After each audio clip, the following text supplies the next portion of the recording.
DJ Baker prime time, pounding pavement grind time. The only. How you doing, everyone? Welcome back to Late Night. Let me tell you something. Before we leave for the night, I have a couple of things to get off my chest. You guys know how I do, all right? I can't help to talk about the Bishop Eddie Long, or more like the majority of black churches and congregations of blind, simple-minded drones that regurgitate everything the bishop says. I was always led to believe that the building was not the church, but the people. In that case, this church needs an enema.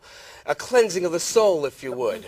To think that there would be no gay people in a church led by a pedophile, marketed by a whore, and attended by alcoholics is just saying that this congregation is perfect. Perfect?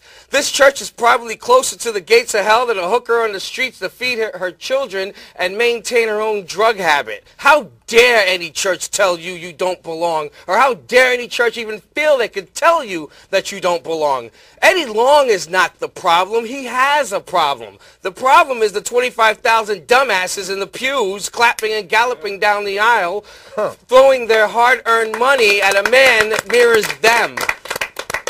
That's because they're flawed, and he's flawed, and so am I. I'm no any better. Why can't we understand that sister, preacher, deacon, bishop, pastor, elder, or whatever name they created for themselves are all insecure bums who need a title to justify their sin. Justify so that they can make those simple-minded folks sitting in the pews feel guilty about their simple-minded faults. That's right, make them feel guilty and give up their money. That's what they're supposed to do. Well, isn't the money supposed to go to the church and the prayers are supposed to go to God? Well, I guess that leaves the sons for the bishop.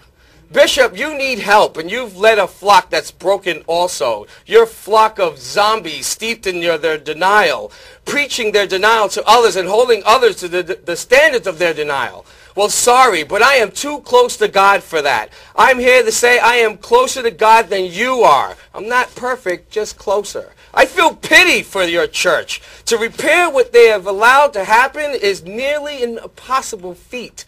So I will stand here on my pulpit and preach to my congregation of 25 or more and say, because you came here tonight, you are closer to God, Allah, and Buddha. And yes, we are closer to the end of the show. Good night. No!